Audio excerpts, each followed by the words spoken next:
C update சேனல்ல இருந்து எல்லாருக்கும் வணக்கம். நீங்கள் இன்னும் நம்ம சேனலை சப்ஸ்கிரைப் பண்ணலன்னா அப்போ சப்ஸ்கிரைப் பண்ணிவிடுங்க. அப்போ தான் நான் அடுத்தடுத்த வீடியோ போடும்போது உங்களுக்கு நோட்டிஃபிகேஷன் வரும். நீங்களும் அதை மிஸ் பண்ணாமல் பார்ப்பீங்க.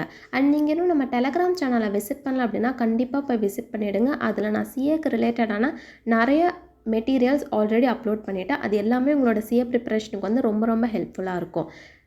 டெலகிராம் சேனலுக்கான லிங்க்கை நான் இந்த வீடியோ டிஸ்கிரிப்ஷனில் பின் பண்ணுறேன். நம்ம சேனலில் விசிட் மட்டும் பண்ணுறது இல்லாமல் சப்போர்ட் பண்ணுற விதமாக சப்ஸ்கிரைபும் பண்ணிவிடுங்க. CA foundation June 2024 examination start ஆகிறதுக்கு இன்னும் 2 days தான் இருக்குது. ஸோ இந்த லாஸ்ட் 2 daysல எப்படி ப்ரிப்பேர் பண்ணால் சிஏ பேப்பரில் ஹையஸ்ட் மார்க் ஸ்கோர் பண்ணுறது, இல்லை நான் இன்னும் நல்லா ப்ரிப்பேரே பண்ணல எனக்கு பாஸ் மார்க் எடுத்தால் போதும் அப்படின்றவங்களுக்கு okay. Highest scoring and pass mark ரெண்டு பேருக்குமே காமனாக தான் ஒரு ஸ்ட்ராட்டஜிஸை நான் இந்த வீடியோவில் சொல்ல போகிறேன். ஸோ வீடியோவை ஸ்கிப் பண்ணாமல் எண்டு வரைக்கும் பாருங்கள். அப்போ தான் உங்களால் ஃபுல் நாலேஜை கெயின் பண்ண முடியும். ஃபஸ்ட் திங் வந்து ஐசிஐ மெட்டீரியல் இருக்கக்கூடிய each and individual illustration and practical questions வந்து ஒர்க் அவுட் பண்ணி பாருங்கள். நீங்கள் எவ்வளோ சிலபஸ் கவர் பண்ணியிருந்தாலுமே ஓகே, அந்த சிலபஸ்க்கான இல்லஸ்ட்ரேஷன் அண்ட் ப்ராக்டிக்கல் சம்ஸ் மட்டும் ஈச் அண்ட் இண்டிவிஜுவல் சம்மாக ஒர்க் அவுட் பண்ணி பாருங்கள். அண்ட் ஒரு பிரைட் கலர் பென் எடுத்துக்கோங்க, லைக் ரெட் கலர் ஸ்கெட்ச் எடுத்துக்கோங்க. நீங்கள் இந்த ஒர்க் அவுட் பண்ண சம்மில் எந்த இடத்துல நீங்கள் மிஸ்டேக் பண்ணுறீங்களோ அந்த இடத்துல நீங்கள் மார்க் பண்ணிவிட்டு உங்களோட மிஸ்டேக் ஆன்சர்லேருந்து கரெக்ட் ஆன்சர் வரதுக்கு என்ன ரீசன் அப்படின்றத ஒன்ஸ் நீங்கள் எழுதி பாருங்கள். அப்போ தான் உங்களோட மைண்டில் வந்து அது ஸ்டோர் ஆகும். எப்பயுமே நம்ம மிஸ்டேக்கில் இருந்து தான் லேர்ன் பண்ண கற்றுக்கணும். நெக்ஸ்ட் வந்து எம்டிபி. ஐசிஐ இந்த டைம் 3 எம்டிபி சீரீஸ் வந்து கண்டக்ட் பண்ணியிருக்காங்க.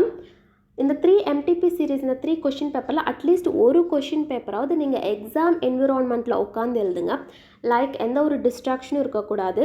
நீங்கள் எக்ஸாம் இந்த 3 hours எக்ஸாம் எழுதுகிற டைமில் வந்து டவுட் ஏதோ வந்துச்சுன்னா நீங்கள் எந்த ஒரு புக்குமே ரெஃபர் பண்ணக்கூடாது. ஃபோனை ஸ்விட்ச் ஆஃப் பண்ணிவிடுங்க, அப்படின்னா சைலண்ட் போட்டு ஒரு தூரமாக வச்சுருங்க.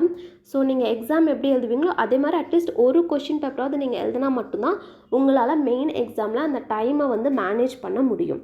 அதே மாதிரி இந்த லாஸ்ட் 2 daysல நீங்கள் ரைட்டிங் ஒர்க்ஸ் நிறைய எடுத்துக்கிட்டால் தான் உங்களால் எக்ஸாம் அந்த ரைட்டிங் கன்சிஸ்டன்சியை வந்து உங்களால் கொண்டு வர முடியும். பேலன்ஸ் இருக்கக்கூடிய 2 எம்டிபி வேணால் கூட நீங்கள் வெறும் ஒர்க் அவுட் பண்ணிக்கலாம். பட் நான் மோஸ்ட்டாக ரெக்கமெண்ட் பண்ணுறது அட்லீஸ்ட் ஒரு எம்டிபியாவது எக்ஸாம் என்விரான்மெண்ட்டில் அந்த 3 hours கம்ப்ளீட் பண்ண ட்ரை பண்ணுங்கள். அதை எவாலுவேட் பண்ணியும் பாருங்கள்.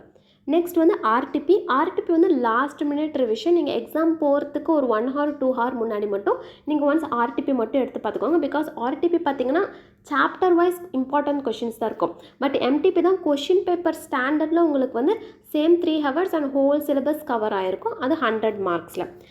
நெக்ஸ்ட் உங்களுக்கு அக்கௌண்ட்ஸ் பேப்பர் பொறுத்த வரைக்கும் அக்கௌண்ட்ஸ் பேப்பர் வந்து ஒரு மார்க் ஸ்கோரிங் பேப்பர் தான். இப்போது நீங்கள் ஃபுல் சிலபஸ் நான் கவர் பண்ணல, என்னுடைய ப்ரிப்பரேஷன் லெவல் வந்து ரொம்ப லோவாக தான் இருக்குது அப்படின்னா கண்டிப்பாக நீங்கள் எல்லா ஃபார்மேட்ஸுமே படிச்சுட்டு போயிடுங்க. பண்ணிவிட்டு ஃபார்மேட் எழுதிட்டு கொஷினில் இருக்கக்கூடிய டீட்டெயில்ஸை நீங்கள் ஃபார்மேட்டில் அப்ளை பண்ணிட்டு வந்தாலே உங்களுக்கு கண்டிப்பாக ஐசிஐ வந்து ஸ்டெப் மார்க்ஸ் கொடுப்பாங்க. இப்போ நான் வந்து எக்ஸாம் டைமில் நீங்கள் ஃபாலோ பண்ணக்கூடிய ஒரு சில டிப்ஸ் நான் சொல்லிடுறேன். இப்போ நீங்கள் எக்ஸாம் எழுதிட்டுருக்கீங்க, ஒரு சம் நீங்கள் உங்களுக்கு நல்லா தெரிஞ்ச சம் தான். பட் எக்ஸாம் டைமில் அவங்க ஒரு கொஞ்சம் ட்ரிக்கியாக கேட்ட கொஷின்னால நீங்கள் ஸ்டக் ஆகிட்டீங்க அப்படின்னா நீங்கள் அந்த ஸ்டக்கான கொஷின்லேயே நீங்கள் உட்காந்து யோசிச்சுட்டு இல்லாமல் ஒரு கொஞ்சம் ஸ்பேஸ் விட்டுட்டு நீங்கள் நெக்ஸ்ட் கொஷினுக்கு ஜம்ப் ஆகி போயிடுங்க. ஸோ உங்களுக்கு தெரிஞ்ச கொஷின் எல்லாமே அட்டன் பண்ணிவிட்டு லாஸ்ட்டாக டைம் இருந்தால் இந்த இன்கம்ப்ளீட் கொஷினை வந்து கம்ப்ளீட் பண்ண ட்ரை பண்ணுங்கள். நெக்ஸ்ட் வந்து ஒர்க்கிங் நோட். அக்கௌண்ட் எக்ஸாம் பொறுத்த வரைக்கும் ஒர்க்கிங் நோட் ரொம்ப இம்பார்ட்டண்ட். நீங்கள் ஒரு கொஷின் எழுதுறீங்க அப்படின்னா அந்த கொஷினை நீங்கள் மேக் பண்ண assumption and each and every minute calculation எல்லாமே நீங்கள் ஒர்க்கிங் நோட்டில் டிஸ்க்ளோஸ் பண்ணிடணும். ஸோ அவ்வளோதான். Last 2 mandatory things. நீங்கள் அக்கௌண்ட் பேப்பரில் ஃபுல் மார்க் ஸ்கோர் பண்ண அப்படின்னா உங்களோட ஒர்க்கிங் நோட் அந்த சம்முக்கு ரிலேட்டடான எல்லா each and every minute calculation and அசம்ஷன்ஸை ஒர்க்கிங் நோட்டில் டிஸ்க்ளோஸ் பண்ணும். அண்ட் ஃபைனல் ஆன்சர் கரெக்டாக இருந்தால் working note and final answer கரெக்டாக இருந்தாலே போதும் உங்களுக்கு ஐசிஐ ஃபுல் மார்க் ப்ரொவைட் பண்ணிடுவாங்க. இல்லை எனக்கு ஃபைனல் ஆன்சர் வரல அப்படின்னா okay, try to complete in 90 to 95%. அதாவது ஒர்க்கிங் நோட் ஃபுல்லாக நீங்கள் ஒர்க் பண்ண அளவுக்கு மட்டும் நீங்கள் ஒர்க்கிங் நோட் வந்து கம்ப்ளீட் பண்ணிவிடுங்க. அண்ட் ஃபார்மேட்டில் அப்ளை பண்ணிட்டு வந்திருக்க கண்டிப்பாக ஐசிஐ வந்து உங்களுக்கு ஸ்டெப் மார்க் கொடுப்பாங்க. ஸோ அவ்வளோதான், நம்ம வீடியோட எண்டுக்கு வந்தாச்சு. இந்த வீடியோ உங்களுக்கு யூஸ்ஃபுல்லாக இருக்கும்னு நான் நினைக்கிறேன். ஸோ யூஸ்ஃபுல்லாக இருந்தால் லைக் பண்ணுங்கள்.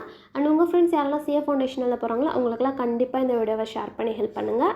அண்ட் நீங்கள் இன்னும் நம்ம சேனலை சப்ஸ்கிரைப் பண்ணலாம், அப்போ சப்ஸ்கிரைப் பண்ணிவிடுங்க, இன்க்ளூடிங் டெலகிராம் சேனல். அண்ட் லாஸ்ட்டாக நன்றி, வணக்கம்.